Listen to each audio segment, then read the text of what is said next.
Historia del cine venezolano. El cine es la forma de registrar acciones o de narrar historias a través de la proyección de fotogramas de manera rápida y sucesiva para crear el movimiento. El cine es conocido como el séptimo arte. Se ha convertido en un negocio importante en países como Estados Unidos o India. El cine comienza a finales del siglo XIX en Francia, cuando los hermanos Lumière filmaron la salida de obreros de una fábrica.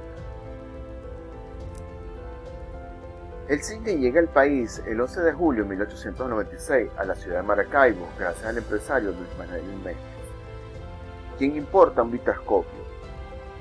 Unos 6 meses más tarde llega un cinematógrafo o vitascopio perfeccionado, que presenta algunos de los programas Lumière, y el 28 de enero de 1897 se proyecta en el Teatro Baral de Maracaibo las 2 primeras películas venezolanas, un célebre especialista sacando muelas en el Gran Hotel Europa y Muchachas bañándose en el lago de Maracaibo, realizadas por Manuel Trujillo Durán.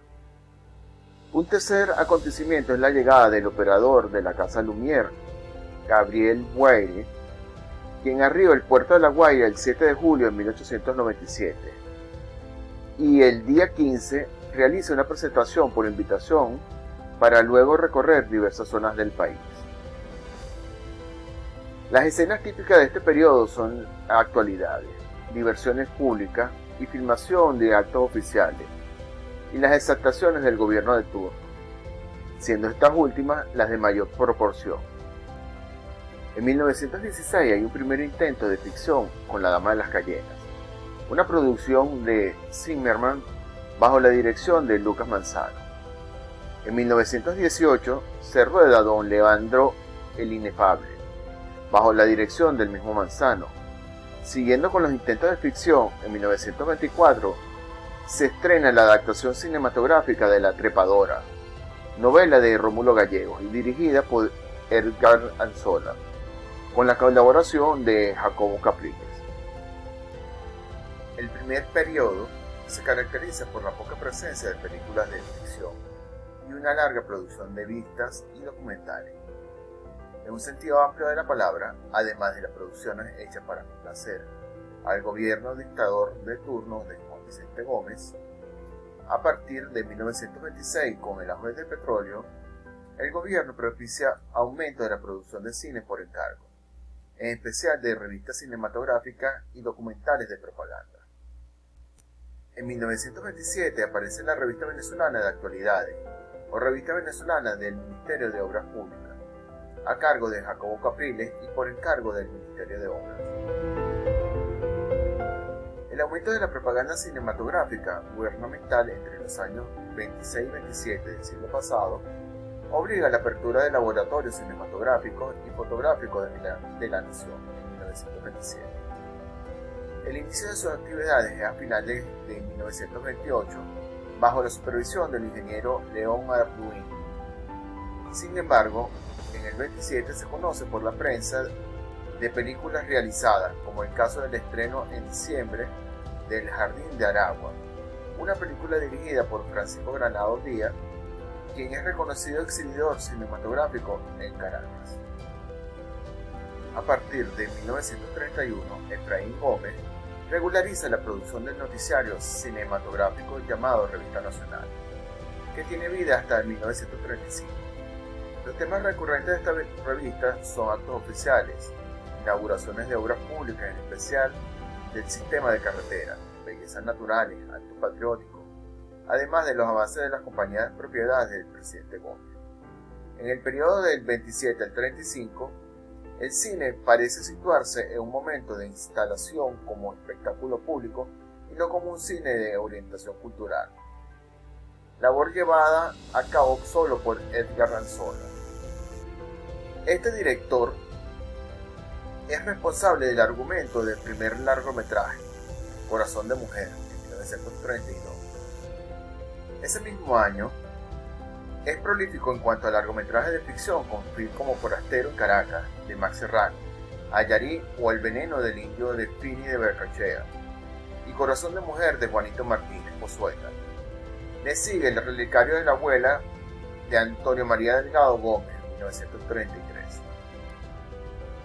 Las importaciones gubernamentales para adoptar adecuadamente al laboratorio permite que se tenga en Venezuela los equipos más modernos de la época, además de la mencionada película Las Venas de Nácar, que se realiza con el sistema Movichon.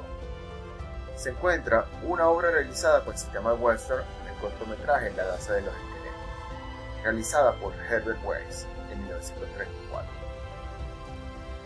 Son los años del comienzo del sonido, donde varias producciones se venden en la prensa como las primeras sonoras,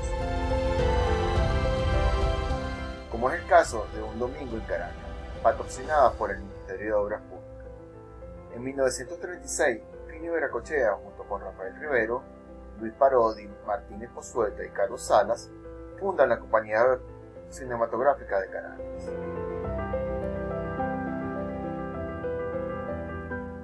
Se dice que esta compañía es fundada en 1940. La labor de Bolívar Film se inicia con la producción de la propaganda gubernamental.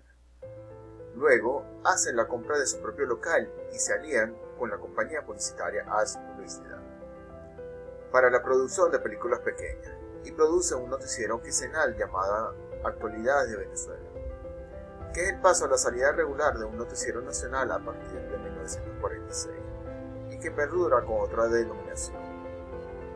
La importancia de Bolívar Film radica no solo en la contribución de la creación de otras empresas como Cines, 1958, Cines Interior, 1969, Octavo Arte, 1979, o la prestación de servicios especialmente de postproducción, sino en un empeño por crear un cine comercial de calidad.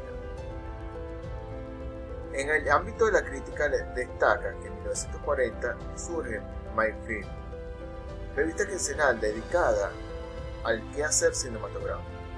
En 1951 se crea la revista venezolana Cine, una publicación quincenal que agrupa a cineastas como Ami Courbierse y Román Chalbaud, entre otros. La década de los 50 es significativa para los estrenos de Reverón y la producción de Araya, ambas de Margot Benacerraf, de 1959, que se estrena en Venezuela en 1977, y la ya nombrada Caín adolescente de Chalbaud y La balandra Isabel llegó esta tarde de Christensen. De igual forma, en esta década, sea como por producción o coproducción, Bolívar Film estrena 7 películas hasta el año 1953. Década de 1960. En los 60 se estrena El séptimo paralelo de Elías Marchel, único largometraje nacional de ese año. A partir de 1962, con la producción de largometrajes de Marchel, se suman iniciativas como las de la Oficina Central de Información, que se centra en la promoción institucional y a la realización de documentales fuera del ámbito de la propaganda oficial. 31. Ángel Hurtado, reconocido pintor, que se estrena su cortometraje La habitación del lado. En 1964, Clemente de la Cerda en su primer largo, Isla de Sal.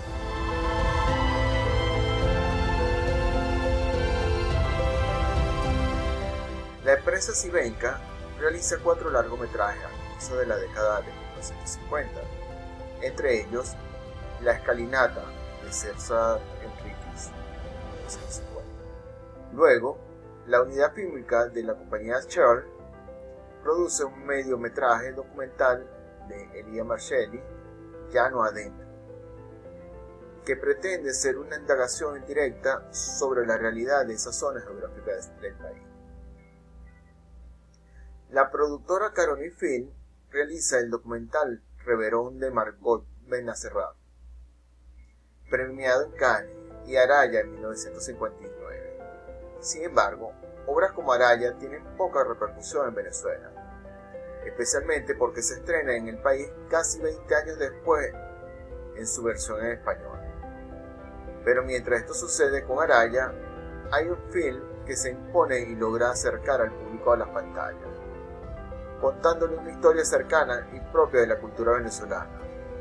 Caín, Adolescente de Ramón Chalbaud, en 1959. Del mismo Chalbaud es Cuento para mayores, en 1963. De Julio César Mármol, Los días duros, de 1970. Clemente de la Cerda, Isla de Sal, El rostro oculto, en 1964, y Sin fin, en 1971. De Daniel Oropesa, con Entre sábados y domingos, en 1965, y Maracaibo Petroleum Company, en 1975, y La paga del colombiano Ciro Durán, por citar los casos más emblemáticos. Toda esta corriente termina con la propuesta de un nuevo cine, no siempre autoral, financiado por el Estado. Desde 1973 hasta 1993. Una de las experiencias más importantes de este periodo es la consolidación de la Ley Cinematográfica Nacional. Este debate se inicia en el primer encuentro de cine nacional en Ciudad Bolívar en 1966 y termina con la aprobación de dicho instrumento en 1993, casi 20 años después. Lo fundamental de este cambio, que dura unas 3 décadas, consiste en el establecimiento de un desigual régimen de financiación crediticio que pasa por la Corporación Venezolana de la Pequeña y Mediana Industria, Corpoindustria, en 1972, a las manos del Fondo de Fomento Cinematográfico, FONCINE, en 1982, y que es disuelto con la aprobación de la ley y la creación del Centro Nacional Autónomo de Cinematografía, CENAC, en 1993, y su puesta en marcha al año siguiente. Nuevo cine venezolano. Haciendo un recuento de esta década, se puede identificar una serie de tendencias en el llamado nuevo cine venezolano. A comienzos de la década de 1970, el tema político centrado en la lucha armada, luego el tema del delincuente, se pasa de ahí al policía como protagonista. El cine de obrero, que tiene pocas obras, la exploración psicológica de la clase media, y la comedia como género de éxito de la década de 1980, y un incipiente de cine histórico a finales de esa década y que tiene alguna continuidad en la década siguiente. En la década de 1980, más específicamente en 1982, se produce el primer caso de censura por parte del gobierno.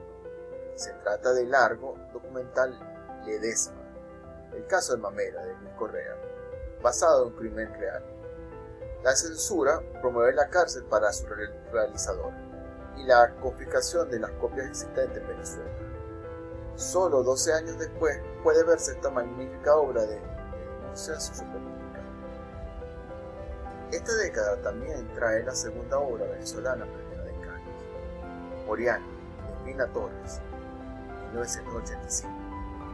Una obra infinita de corte autoral. Nuevo siglo, nueva tecnología. En el 2000, la cinta Manuela Sáenz, el realizador Diego Risque, logra un nuevo éxito de taquilla para el cine nacional. Sin embargo, el verdadero cambio en el cine venezolano se podría ver en unos años después, en 2003, con el estreno de Yotapa, que se va a volar, de Luis Armando Rocher y el mexicano Rodolfo Espín. Primera cinta venezolana realizada en cine digital que es estrenada en salas comerciales. En el año 2005, la cinta Secuestro Express de Jonathan Yakulovitz se convierte en la película nacional más vista en Venezuela. La cinta Elixir de Eduardo Arias, Nat, producida en el año 2006, fue estrenada el 29 de septiembre y es la primera película venezolana producida y distribuida por la 20th Century Fox.